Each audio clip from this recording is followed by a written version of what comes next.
necesario y estamos obligados a comentar un poquito sobre la revelación especial. La revelación especial de Dios. Dios se ha revelado de manera general y de manera especial. Entonces no nos vamos a enfocar en religiones no cristianas, sino que saltamos de una vez a la revelación especial. ¿A qué nos referimos con revelación especial, hermano Roberto Batz? Acerca de lo que Dios reveló a su pueblo. A su pueblo. Por ejemplo, lo que son el escrito en el Antiguo Testamento, las profecías. En cambio, por ejemplo, la revelación general ya es acerca de la creación. Y en cuanto a la revelación especial, la hemos dividido, y cuando digo la hemos, no me refiero a ustedes y a mí, sino la religión cristiana la divide en Antiguo y Nuevo Testamento. Hablemos un poquito de la revelación divina bajo el Antiguo Testamento. ¿Cuál es el fundamento de esta revelación? ¿En qué se fundamenta esta revelación? Porque el que se está revelando es Dios. No es que los seres humanos construyeron la Torre de Babel, la escalaron para poder llegar a accesar a la información sobre el Creador, sobre el Dios Supremo, sobre el Dios Todopoderoso. No fue esa la manera. ¿Cuál es el fundamento de esta revelación divina?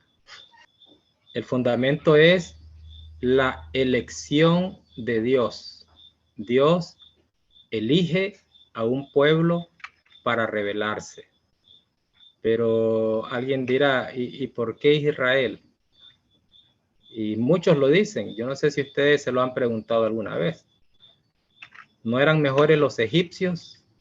Israel nunca construyó algo similar, ni siquiera parecido a una de las pirámides, la pirámide de Giza. Israel no tenía un super ejército, no eran los más numerosos. Vean cómo dice Deuteronomio capítulo 7, versículos 7 al 8, por favor. No porque ustedes sean más numerosos que todos los pueblos. El Señor los ha querido y los ha escogido, pues ustedes eran el más insignificante de todos los pueblos. Es porque el Señor los ama y guarda el juramento que hizo a sus padres, que los ha sacado de Egipto con mano poderosa y los ha rescatado de la casa de esclavitud de mano del faraón, rey de Egipto. El Señor se encariñó contigo, dice en la Nueva Versión Internacional.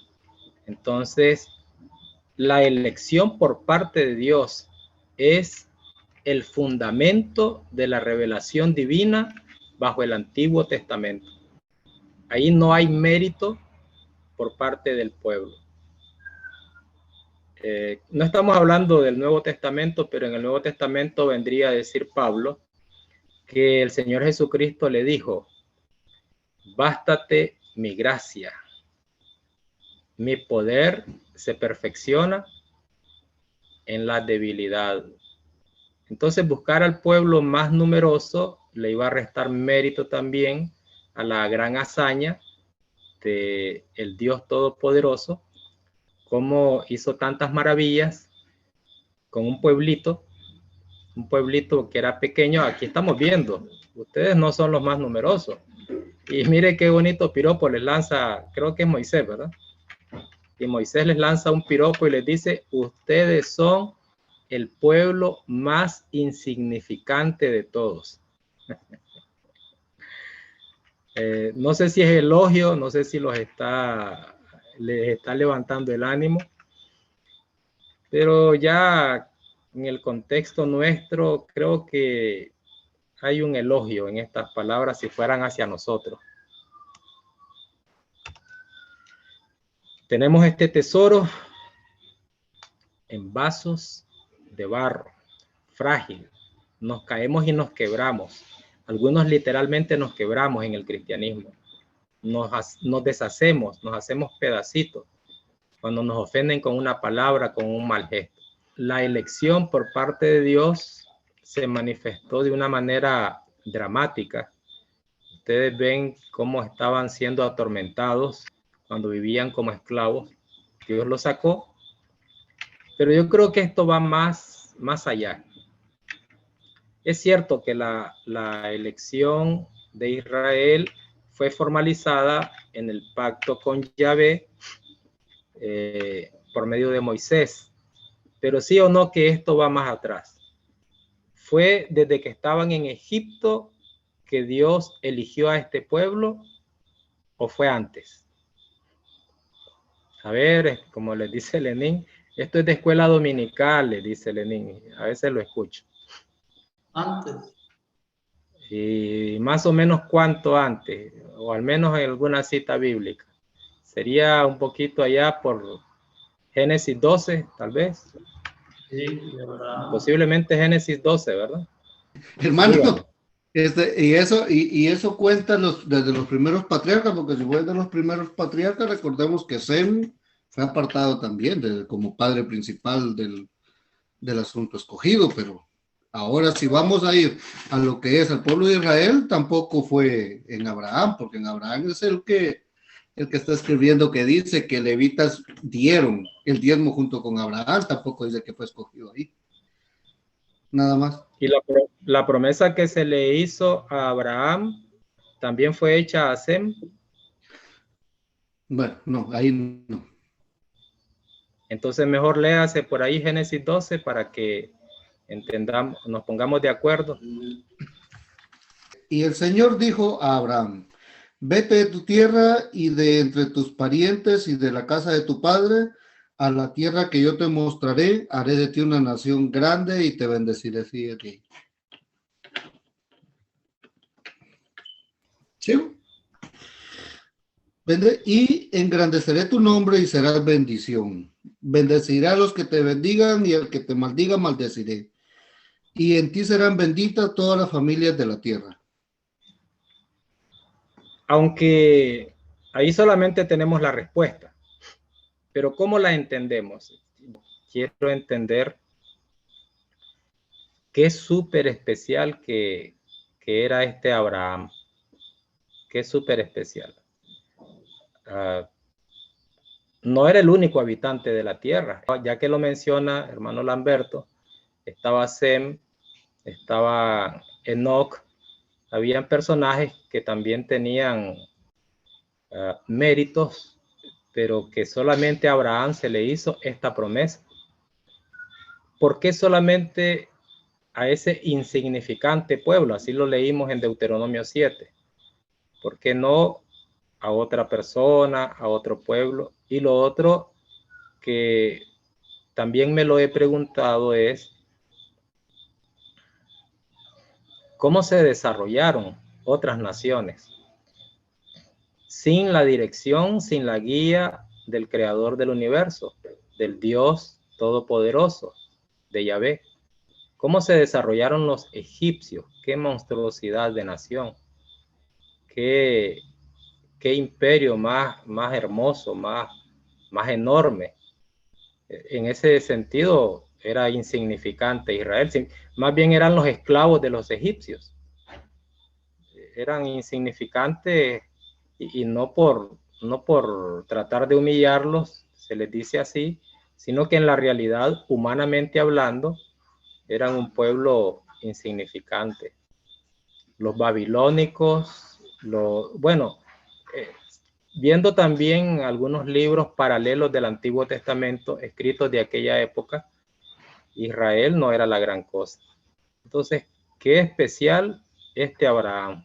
¿Cómo se le menciona en el Nuevo Testamento? Y el mismo Señor Jesús dice a los que están esperando en algún lugar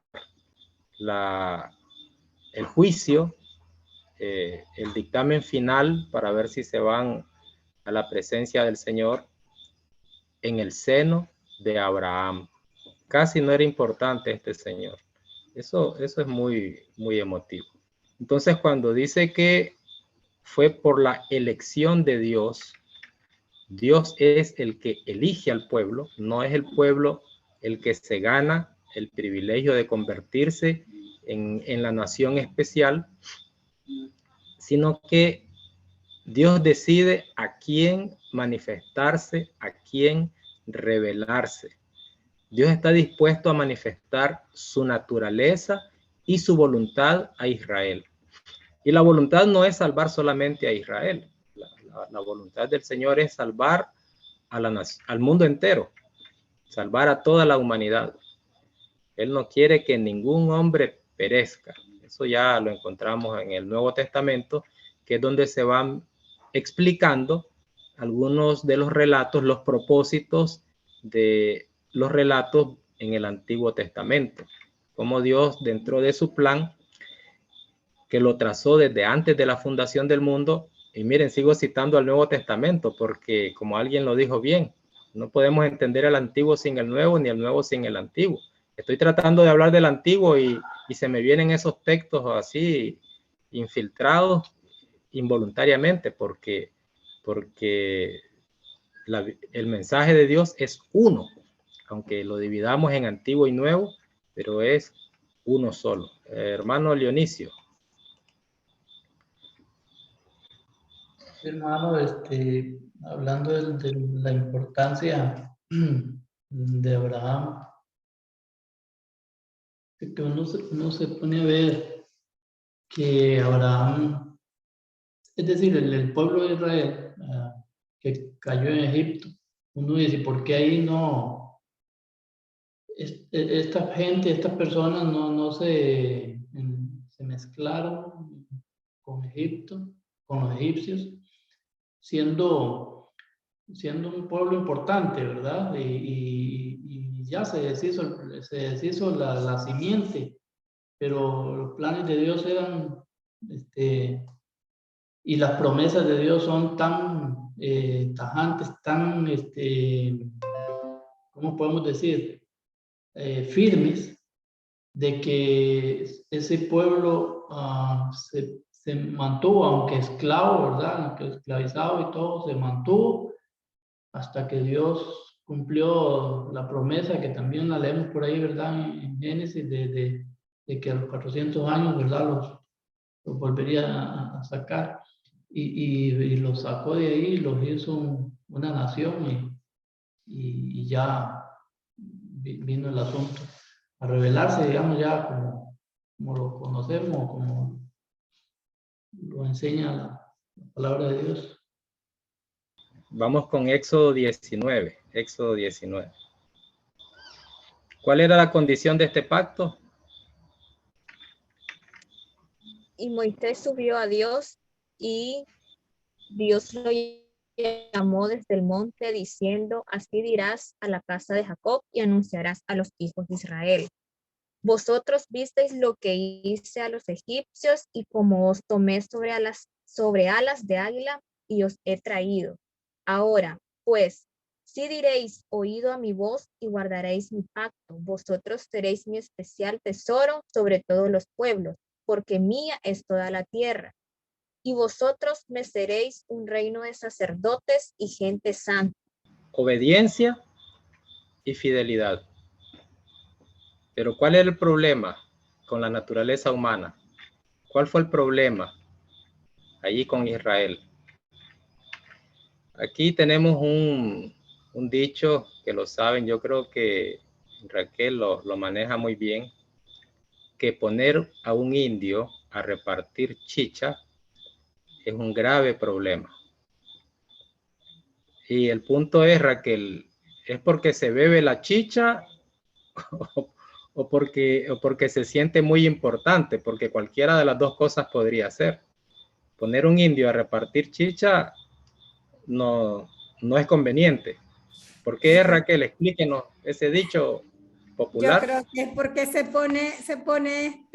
se cree importante, porque está repartiendo chicha. Se cree muy importante. Así es. Y La verdad es casos. que el pueblo de Dios, él siempre anduvo tras dioses ajenos. Es el gran problema de él, ir y querer ser como los demás pueblos paganos. Y eso no se cumplió según lo que había pedido Dios, que era fidelidad, ¿verdad? Y que guardaran su pacto. Y siempre volvían a lo mismo. Se parece a mucha gente de nuestra época, ¿verdad? Un poquito como somos nosotros también. Y a cambio de eso, a cambio de obediencia y de fidelidad, Dios manifestaría su voluntad, su naturaleza. Él se daría a conocer a este pueblo, porque este pueblo tenía conocimiento de Dios que no había en otras naciones. Otras naciones adoraban lo que sea, al Dios del maíz, al Dios del trigo, al Dios de los sapos, al Dios de las culebras, al Dios del día, al Dios de la noche. Ellos no tenían el conocimiento que recibía y que poco valoraba el pueblo de Israel. A ver, Éxodo 34, 10 al 17 nos dice que recibiría todo Canaán. El 33, 12 al 23 de Éxodo nos dice que Israel disfrutaría la presencia del Dios invisible. Ese beneficio está bastante atractivo. Moisés le dijo al Señor: tú insistes en que yo debo guiar a este pueblo, pero no me has dicho a quién enviarás conmigo.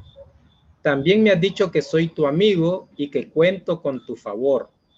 Pues si realmente es así, dime qué quieres que haga.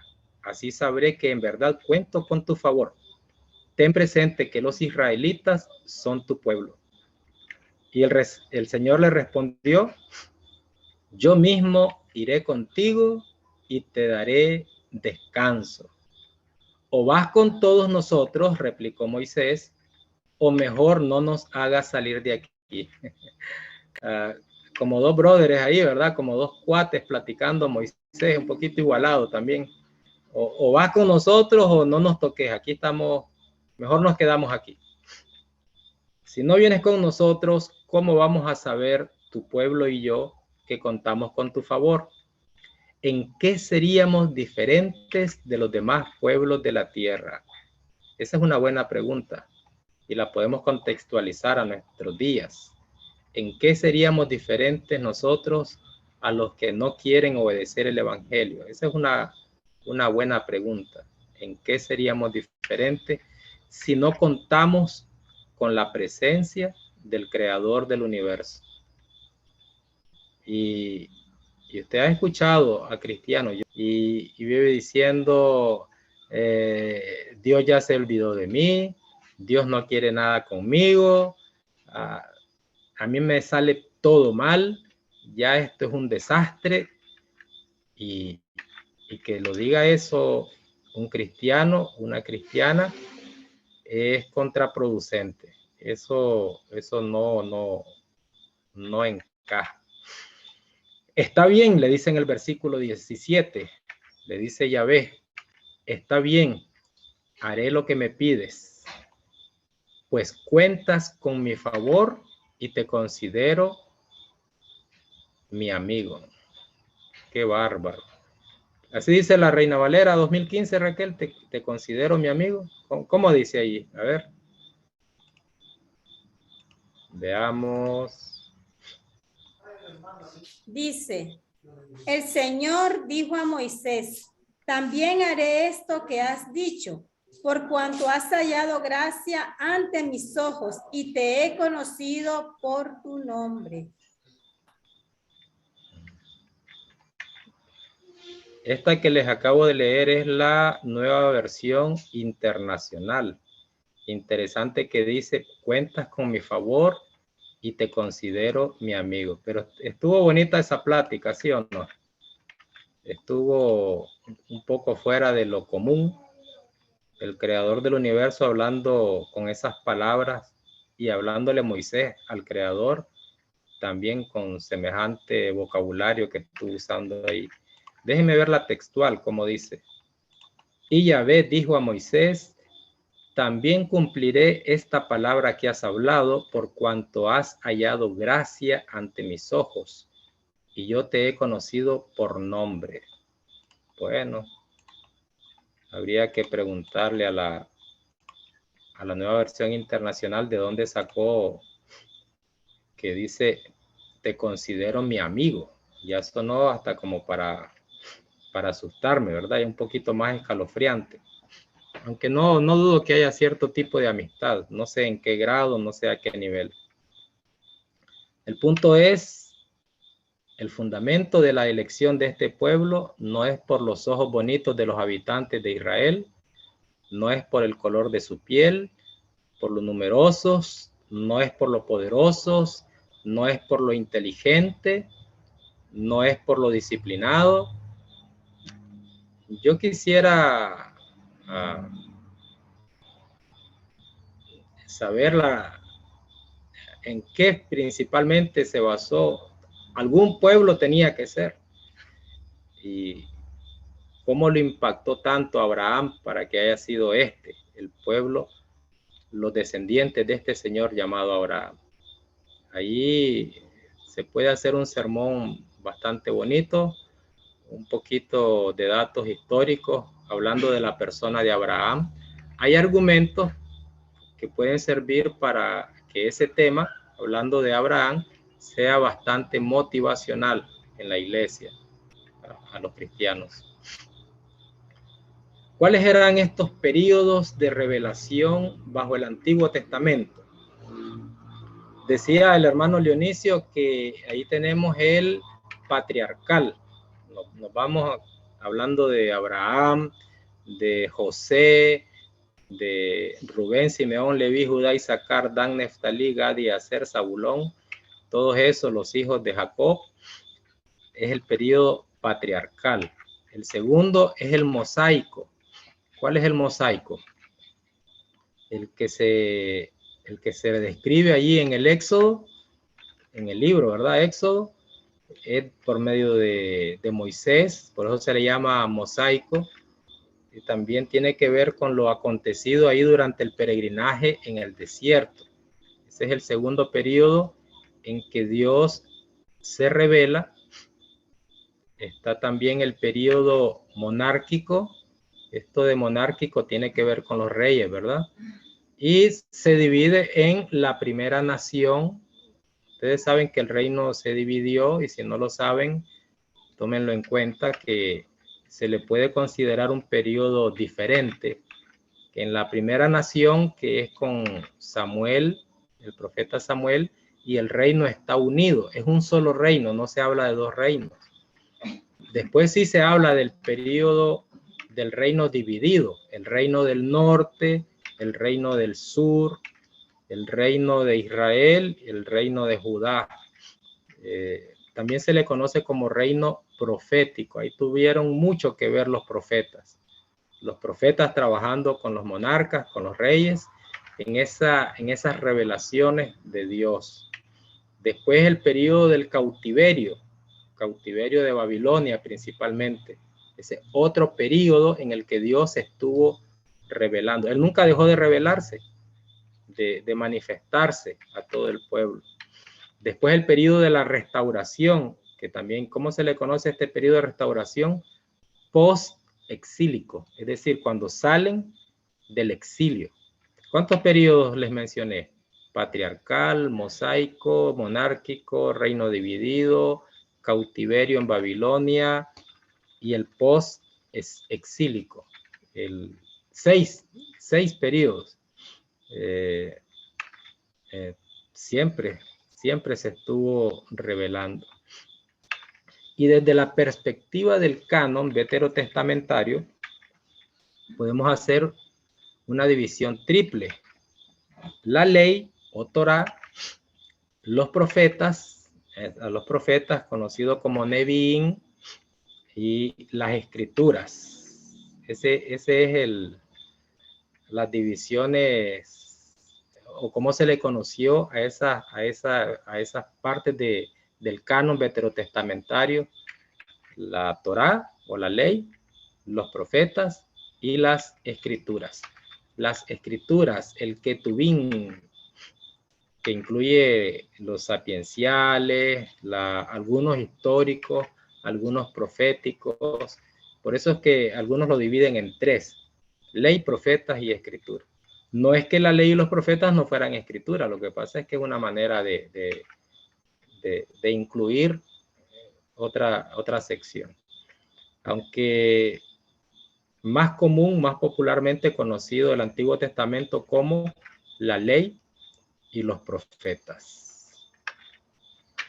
¿Cuál es el carácter de esta revelación del Antiguo Testamento? ¿Cuál es el carácter de esta revelación? Fue algo permanente. Siempre, siempre Dios se estuvo revelando, siempre. En el periodo patriarcal y en los que ya le mencioné. Siempre, en los 6 periodos.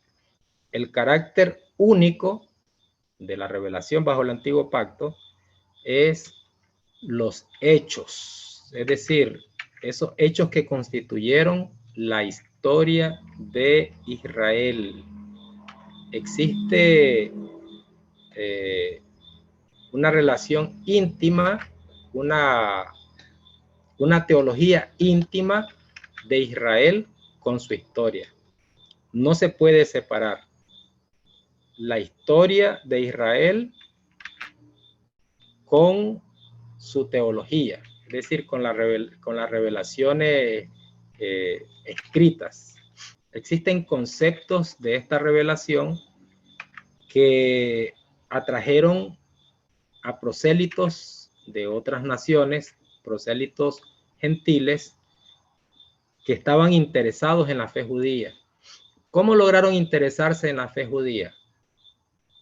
Bueno, porque ven que en la historia narrada o la historia escrita en esos libros, esos relatos presentan a Dios. Es decir, se describe en hechos históricos, se describe cómo es Dios, quién es Dios, qué quiere Dios, qué demanda Dios. Entonces, eso le pareció interesante a los extranjeros. En esos escritos, ellos vieron un monoteísmo que también les pareció atractivo a los que decían queremos seguir a este Dios porque es un Dios superior a los que nosotros hemos conocido. Y si no, preguntémosle a los egipcios. Los egipcios, aunque Faraón quería matar a cada uno del pueblo de Dios, yo creo que más de alguno quedó muy impactado, ¿verdad? ¿Cómo hicieron pedacitos a nuestros dioses? A nuestro Dios de la vida, a nuestro Dios de la muerte, a nuestro Dios del río Nilo, a nuestro Dios de las moscas, a nuestro Dios del ganado. ¿Cómo nos hicieron papilla? ¿Quién no quería? Porque eso es lo que estaba escrito en los libros del pueblo de Israel. Entonces, ¿quién no iba a querer con un sensato juicio pertenecer a ese pueblo para recibir esos beneficios?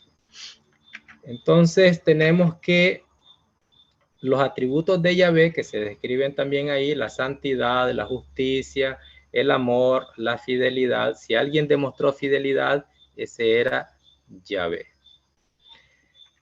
Pero bajo el antiguo pacto también había sus limitaciones de esta revelación y no es desconocido para nosotros.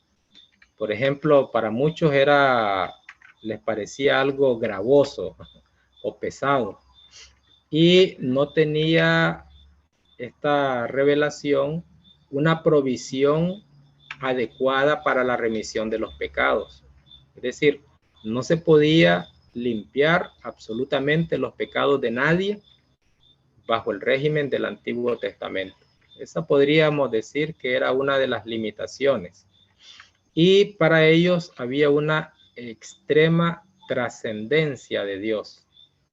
Esta palabra trascendencia, contrástenla con inmanencia.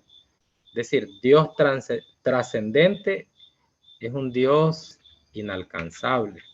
Es un Dios donde podemos acceder a Él solamente a través de ángeles u otros intermediarios. Esa era una limitación que alguien en esa época tenía que tomarlo en cuenta, que Dios no era inmanente, como se le conoce ahora este otro concepto, que ya está en nosotros, que está con nosotros, que está a nuestro alcance. Del Nuevo Testamento, esta sí es una sola frase. Aquí sí no vamos a darle vueltas y vueltas y vueltas porque es lo más conocido por todos. La revelación especial, una sola en el nuevo pacto. ¿Cuál es? El Señor Jesús. Ahí, ¿qué vamos a decir? Vamos a decir que por su muerte, su resurrección, fue manifestado como Hijo de Dios con poder, según Romanos 1:4, y según Filipenses, que fue exaltado después de su resurrección, que el mismo Señor afirmó que haber sido enviado por el Padre, por Dios Padre, en Juan capítulo 4, en el capítulo 5, que espero lo recuerden, que lo hemos visto, lo hemos comentado, y que ahí sí yo no me complico, hasta le llegué a decir una barbaridad, y la barbaridad que recuerdo haberles dicho a ustedes es, si solamente existiera Mateo, Marcos, Lucas y Juan, yo sentiría que está completo el canon. Si no le hubieran agregado Hechos, Romanos, Filipenses, Corintios, pero esa es una hipérbole. Yo espero que no lo hayan tomado tan en serio cuando se los dije. Pero es que ahí es la revelación de Dios, la revelación especial es en el Señor Jesús, en el Señor Jesucristo. Esta revelación especial después viene a ser entendida de tantas maneras, ¿verdad? Que allá en lo que estamos viendo en este libro sagrado, en las Escrituras, que por medio de teofanías, por medio de ángeles, por medio de fenómenos naturales, visiones, locuciones, acontecimientos históricos, todo eso es lo que se ve en las Escrituras. Y cuando en nuestra época vemos que existe una iglesia que quiere sentirse a como se sentían aquellos y dicen que todavía tenemos esas teofanías. Por ejemplo, cuando se manifestó Dios a Moisés en la zarza ardiente. ¿Estamos bien en eso? Para no estar hablando sin que alguno de ustedes tenga un concepto más o menos claro. Entonces, las visiones, ¿verdad? Que se le apareció un ángel, que el oráculo, allá en Jeremías, que hay tantos oráculos de Dios, decir palabras, textualmente palabras textuales pronunciadas por Dios mismo. En nuestra época quieren sentirse igual que aquellos y nos aseguran y juran que todo sigue igual. Hebreos 1:1 nos dice que Dios ha hablado de muchas maneras y se ha manifestado de muchas maneras. Hoy, dice Hebreos, se manifiesta por medio del Señor Jesucristo. Que estos acontecimientos sobrenaturales, que la voz, los estruendos en el monte Sinaí, eso ya no, porque un estruendo en el monte Sinaí no es la revelación del Nuevo Testamento, que el Nuevo Testamento es para toda la humanidad, ya no es como aquellos acontecimientos, ¿verdad? Que eran como para dejar plenamente convencida a la nación con señales y prodigios sobrenaturales. Eso es lo que dice la teología en cuanto a la revelación especial. Algo que yo ya sabía, dice Raquel. Bueno, pero había que mencionarlo, porque teníamos la revelación general y aquí la revelación especial. Así que usted se siente especial porque Dios se le ha revelado. Y aunque usted no pudo ver la espalda de Dios como Moisés, y aunque usted no pudo sentir ese pánico que sintió el pueblo cuando hubo terremotos y de todo en el monte Sinaí, y aunque usted no pudo impresionarse cuando ve que el mar se abre en dos, y aunque usted no puede escuchar las palabras así en su sueño o en su estado como el de Juan cuando recibió Apocalipsis, pero usted tiene garantizada la presencia que se le garantizó también a Israel, la presencia de Dios, aunque fuera circunstancial, ocasional. Sí, ¿verdad? Porque dice Salomón, pero es verdad que Dios morará en esta casa hecha de manos. He aquí que los cielos de los cielos no te pueden contener. En nuestro mundo está solo la Biblia. Esa es la revelación especial para nosotros, solo la Biblia. O solo el Nuevo Testamento. En otros mundos se aparece la Virgen de Guadalupe, la profetisa o la profeta Elena de White bajó hasta el infierno. El profeta José Smith trae la perla de gran precio, el libro de Mormón, doctrinas y convenios. Para el testigo de Jehová están unos señores que sin la ayuda de ellos es imposible interpretar la Biblia. Para los hermanos que ya no se quieren congregar está el hecho de que dicen, mire, yo sentí que Dios me habló y si yo estuviera mal, Dios no se me manifestaría. Está cosas que no es tan fácil debatirlas con estos creyentes y nos toca llenarnos no solamente de paciencia, sino también de un conocimiento adecuado y de mucha sabiduría para poder explicar a ellos o para poder ayudar a ellos a salir de esas cositas tan extrañas, ¿verdad? Porque mire, si Dios se revelara por medio de la Virgen María, por medio de Elena de White, por medio de José Smith, por medio del ángel Moroni, por medio de los testigos de Jehová, no podría ser el mismo Dios, porque uno contradice al otro y el otro contradice al otro y se contradicen entre todos ellos.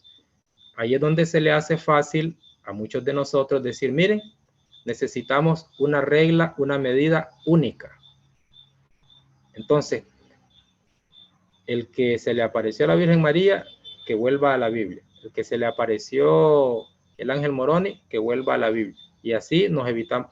Para nosotros es fácil, pero para el que todo su entorno religioso durante muchos años ha sido creer lo que se escucha, creer lo que se dice desde el púlpito, eso es algo complicado. Y para platicar con esas personas tal vez hubiera sido más interesante y tal vez se hubiera necesitado más en esta clase de argumentar lo que ustedes pues ya es algo cotidiano, ya es un ABC cristiano, es algo de rutina, diríamos algunos, pero no para todo mundo, no para todo mundo. Entonces se hace necesario que hagamos las tareitas, aunque el tema sea tan sencillo como lo que acabamos de escuchar. Después del hermano Julio, vamos con Yara. Sí, hermano, tengo una duda, bueno, más que una consulta. Nuestro Señor Jesús es parte de la nación de Israel. Viendo estadísticas de Israel, yo descubro que un 70% son de la religión judía, son el judaísmo, y son los cristianos muy pocos. ¿A qué se deberá eso? Sí, hermanos, Juan 1 nos dice que el Señor vino a lo suyo, a lo que le tocaba hacer. Él vino a hacer su trabajo, a lo que se le encomendó. Pero los de su nación no lo recibieron. A mí no me gusta decir no le recibieron, porque ya ese le es aquel movimiento moderno, ¿verdad? Que, mientras que ustedes los he escuchado, pero muy frecuentemente que dicen Dios le bendiga, hermano. No, o es Dios lo bendiga o es Dios la bendiga, pero no anden diciendo le. Los suyos, la nación a la que pertenecía el Señor Jesús, al menos la ascendencia, ¿verdad? Porque él viene del rey David, del linaje de David. También tenemos parábola, tenemos aquel también, el gran banquete, donde dice el Señor invita a unos cuantos a comer con él, a celebrar un gran banquete, pero los invitados no quisieron asistir y se excusaron. Me acabo de casar, no puedo ir. Compré una hacienda, no puedo ir. Compré 5 yuntas de bueyes, no puedo ir.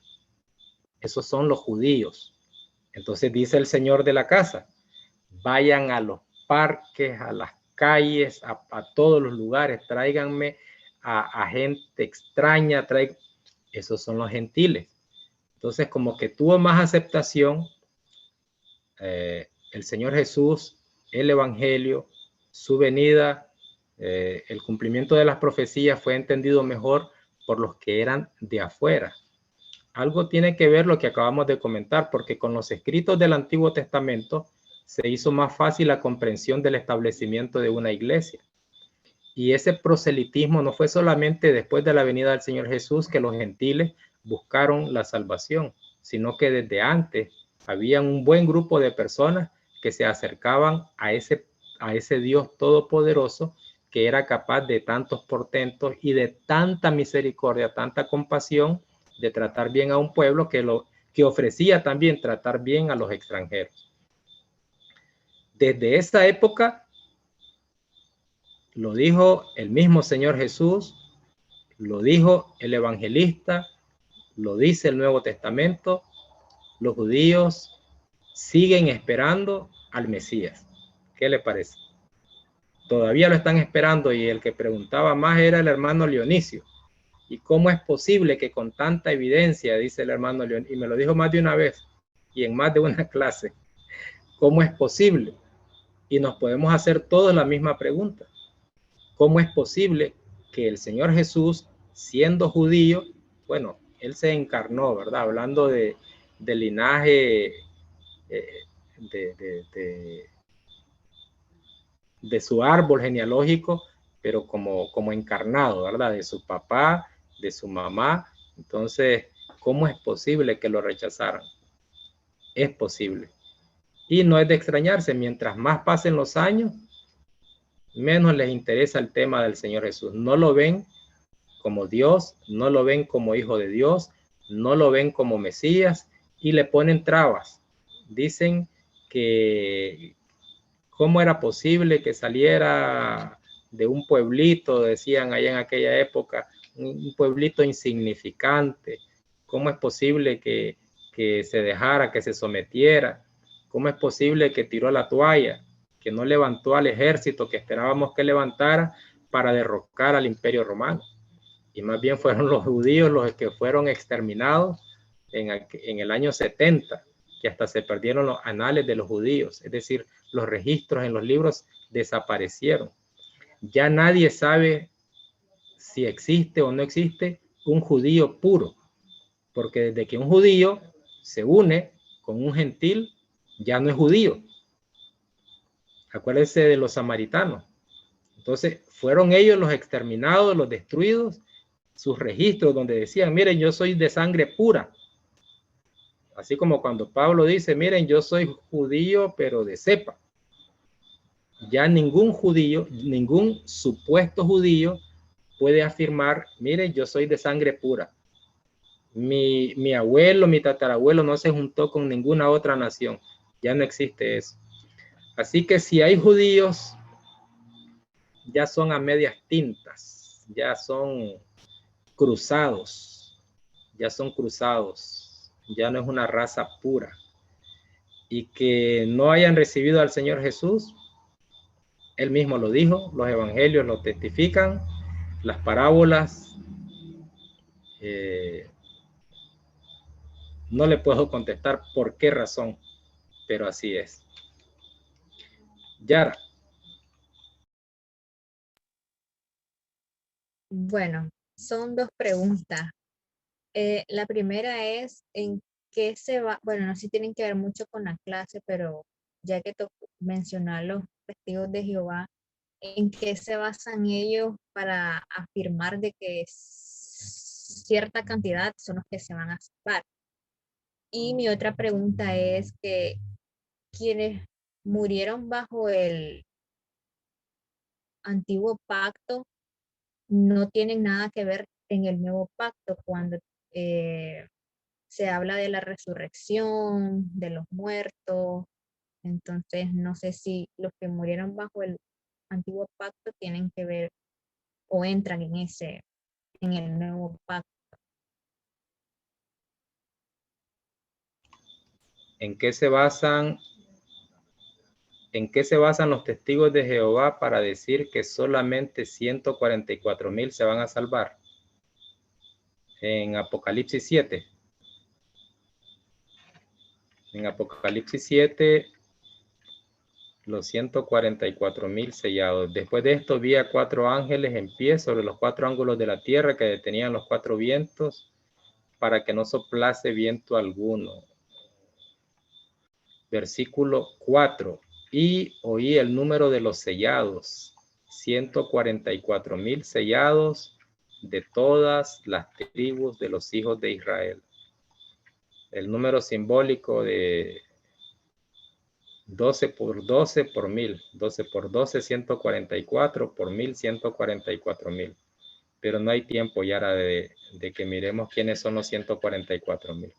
Pero sí sabemos que es un número simbólico.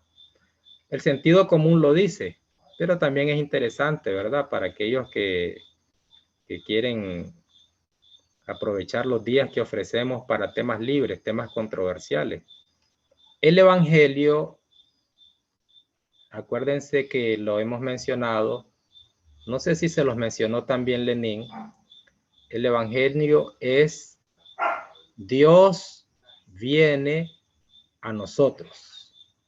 Dios ha llegado, dice allá en Isaías. ¿Leyeron Isaías? No estoy seguro si es el capítulo 40. Isaías 40 o 42. Eso es lo malo de tener mala memoria. Vamos a ver si es el 40. No sé por qué estamos con estas preguntas. Como dice la misma Yara, si era fuera del tema, ¿verdad? Pero me agarró la impresión ahorita. Isaías 40, Yara. Si alguien tiene cosas que hacer, la clase ya terminó, ¿oyeron? Hermana María, que tiene que viajar lejos. Si el hermano Julio también necesita hacer algunas otras cosas, siéntanse libres. Si ya es las 8 de la noche, siéntanse libres, no les dé pena. Pero no quiero dejar en el aire algunas cosas que sí puedo comentar allá. Buenas noches. Entonces ya... Estoy muriendo de sueño. Ay, disculpe, hermana, no puedo yo darla animada a la clase. El Isaías 40. Consuelen a mi pueblo, dice su Dios. Hablen con cariño a Jerusalén y anúncienle que ya ha cumplido su tiempo de servicio. Ok, versículo 3. Una voz proclama, preparen en el desierto un camino para el Señor. Y aquí está anunciándose a Juan el Bautista. Enderecen en la estepa un sendero para nuestro Dios, que se levanten todos los valles y que se allanen los montes y las colinas, etcétera, etcétera. Entonces se revelará la gloria del Señor y la verá toda la humanidad. El Señor mismo lo ha dicho. Una voz proclama, ¿y qué voy a proclamar? Respondo yo. Sión, dice el versículo 9, portadora de buenas noticias. Esto es el Evangelio. ¿Sí o no que el evangelio no, el evangelio es buenas nuevas? En la versión de ustedes tiene que decir buenas nuevas, ¿verdad? En la mía dice, en la que estoy usando ahorita de emergencia, dice buenas noticias, en el versículo 9. ¿Cuál es esa buena noticia? La que será proclamada desde lo alto de una montaña. Alza con fuerza tu voz. Di a las ciudades de Judá, aquí está su Dios. Ahí está anunciándose el evangelio en Isaías. Y hay otros textos también. ¿Qué creo yo de el evangelio en el Antiguo Testamento? Por lo que significa la palabra evangelio, lo que significa la palabra buena nueva o la frase buena nueva. Significa, aquí está Dios con nosotros. Ese es el evangelio. Aquí está Dios. Claro, incluye muerte, incluye resurrección, incluye ministerio, incluye nacimiento, incluye muchas cosas. Pero en una frase corta, aquí está Dios con nosotros. Ahora viene un sentido que deberíamos darle. Vimos a Dios en la persona de Jesucristo físicamente cuando Él se encarnó en una mujer o cuando salió del vientre de esa mujer. No lo vimos. Pero por fe creemos en ese evangelio, que Dios vino a este mundo a habitar con nosotros. ¿Cuál es la diferencia si lo creyeron bajo el antiguo pacto, aunque ellos no lo hayan visto? Tampoco nosotros lo hemos visto. Estamos confiando en la revelación divina de cómo Él actuó, cómo Él actúa con la humanidad, cómo se reveló y cómo se revela a la humanidad, y tenemos fe en ese evangelio. Alguien pudo tener esa fe en el evangelio aún desde antes de la venida o de la encarnación del Señor Jesús. Entonces, para mí es el mismo principio, para mí es la misma fe. Si ellos tenían la convicción de que Dios iba a cumplir sus promesas, porque Dios siempre demostró que cumplía sus promesas, y la venida de Dios a este mundo, a vivir, a convivir con nosotros, eso es el evangelio. Entonces, si alguien confió en esas promesas, lo cubre ese mismo sacrificio del Señor Jesús. Yo tengo esa fe y me cubre ese sacrificio. El que nació antes también tiene esa fe, también lo cubre el sacrificio. ¿Entiende más o menos, Yara, lo que manejo en cuanto a ese punto? Ahora, la efectividad del sacrificio del Señor Jesús, cuando ustedes escuchan la frase, la sangre de Cristo tiene poder, olvídense el contexto en el que lo dice la persona, porque la persona lo que está diciendo es, la sangre de Cristo hace que los ladrones se aparten de mi lado. Eso está fuera de contexto, esa frase. La sangre de Cristo tiene poder, dice, cuando escuchamos un rayo, un trueno, cuando Raquel pega un brinco que cayó un trueno cerca de su casa, y dice Raquel, la sangre de Cristo tiene poder. No, el poder de la sangre de Cristo, su eficacia es que desde el primer ser humano, desde Adán hasta el último que esté vivo antes de la segunda venida del Señor, todititititos nos cubre la eficacia de la sangre de Jesucristo. ¿Cómo? Ya esa sería otra pregunta. Ya eso Dios se las arregla. Dios se las arregla de una y de otra manera. Y se revela de una y de otra manera.